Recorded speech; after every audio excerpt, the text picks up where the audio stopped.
Hello കൂട്ടുകാരെ, ഇന്ന് നമ്മൾ ഈശോ എങ്ങനെയാണ് ഭൂമിയിൽ ജനിച്ച എന്നുള്ള കഥയാണ് നോക്കാൻ പോന്നെ. അപ്പൊ നമുക്ക് കണ്ടാലോ. മറിയം എന്ന പേരുള്ള സ്ത്രീ ഉണ്ടായിരുന്നു. മറിയം ദൈവത്തിൽ എപ്പോഴും പ്രാർത്ഥിച്ച് മറിയം എപ്പോഴും ദൈവം അവളെ വളരെയായി അനുഗ്രഹിക്കുകയും ചെയ്തിരുന്നു. അവൾ ദൈവത്തോട് പറയാനിരുന്നൊരു കാര്യമുണ്ടായിരുന്നു. എന്നെ ദൈവത്തിന്റെ അമ്മയുടെ ദാസിയാക്കണമേ. ദൈവത്തിന് അവളുടെ സ്വഭാവം ഇഷ്ടപ്പെട്ടു. ദൈവത്തിന് മറിയത്തിന്റെ സ്വഭാവം ഇഷ്ടപ്പെട്ടു. ഞാൻ വിചാരിച്ചു ദൈവത്തിന്റെ അമ്മയാക്കണം. ഇത് പറയാൻ പ്രത്യക്ഷപ്പെട്ട മാലാഖയുടെ പേര് ഗബ്രിയേൽ എന്നായിരുന്നു. മാലാഖ മറിയത്തോട് പറഞ്ഞു, നീ ഒരു ഗർഭം ധരിക്കും. ആ കുഞ്ഞിന്റെ പേര് യേശു എന്നിടുക. അവൻ ലോകത്തിന്റെ പാപങ്ങൾ നീക്കുന്ന ദിവ്യ കുഞ്ഞാടായി മാറും. അവൻ ലോകത്തിനെ സംരക്ഷിക്കാനായി വന്ന രക്ഷകനായി മാറും. മറിയം ഇത് കേട്ട് ഞെട്ടി. എന്നാലും ദൈവം പറഞ്ഞ സന്ദേശം കേട്ടു. മാലാഖ പറഞ്ഞു, പരിശുദ്ധാത്മാവിലാണ് ഗർഭം ധരിക്കാൻ പോകുന്ന മറിയം. നിന്റെ വീടിന്റെ അടുത്തുള്ള ഔസേപ്പ് എന്നു പേരുള്ള ഒരാൾ നിന്നെ സഹായിക്കും. മാലാഖ ജോസഫിന്റെ വീട്ടിലേക്ക് പോയി. എന്നിട്ട് പറഞ്ഞു, നിന്റെ വീടിന്റെ അടുത്തുള്ള മറിയം എന്ന് പറയുന്ന സ്ത്രീ പറയുന്ന നീ വിശ്വസിക്കണം. അവളൊരു ഗർഭം ധരിക്കാൻ പോകുന്നു. ആ കുഞ്ഞിന്റെ വീട് യേശു എന്നിടുക. ആ കുഞ്ഞ് ലോകത്തിന്റെ രക്ഷകനായി മാറും. ഇതേ ദിവസം തന്നെ ജോസഫും മറിയം കൂട്ടാവും.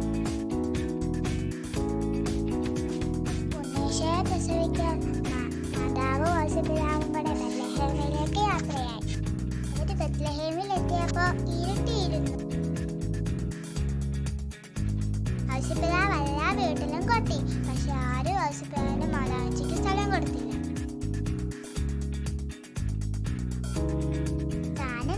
അവർക്ക് ഒരു പുൽത്തൊട്ടിൽ കാണിച്ചു കൊടുത്തു. ഒരു പെട്ടെന്നൊരു വെളിച്ചത്തിൽ നമ്മുടെ ഉണ്ണീശോ പുൽത്തൊട്ടിൽ ചിരിച്ചു.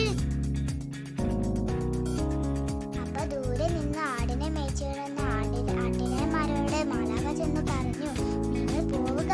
ബെത്ലഹേമിൽ പുൽത്തൊഴുത്തിൽ ഉണ്ണീശോ ജാതനായിരിക്കുന്നു. നിങ്ങൾ കാത്തിരുന്ന അവർ ഉണ്ണീശോയെ കണ്ടു. അവർ ഈശോയുടെ പ്രാർത്ഥിച്ചു.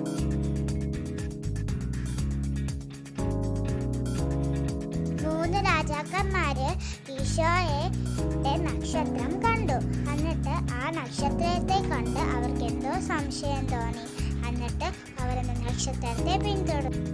എന്നിട്ട് ആ രാജാക്കന്മാര് പൊന്ന്, നീര്, കുന്തിരിക്കം ഇന്ന് 3 സമ്മാനങ്ങൾ ഈശോയ്ക്ക് നൽകി. എന്നിട്ട് ഈശോയെ നമസ്കരിച്ചിട്ട് അവിടുന്ന് പോയി. അവിടുത്തെ രാജാവായ ഹെറോദാസിനോട് അങ്ങേരോട് ഈ 3 രാജാക്കന്മാർ വന്ന് ഈശോ ജനിച്ച കാര്യത്തെ പറ്റി പറഞ്ഞു. ദൈവപുത്രനായ ഒരു കുഞ്ഞ് ബെത്ലഹേമിലെ പുൽത്തൊഴുത്തിൽ ജനിച്ചു. ഹെറോദാസിന് ഇത് കേട്ടപ്പോൾ ദേഷ്യം വന്നു. അയാളുടെ സിംഹാസനത്തിൽ ചോദ്യം ചെയ്യാൻ ഇവിടെ ആരും വളർന്നു വരണ്ടാന്ന് അയാളുടെ മനസ്സിൽ തോന്നി.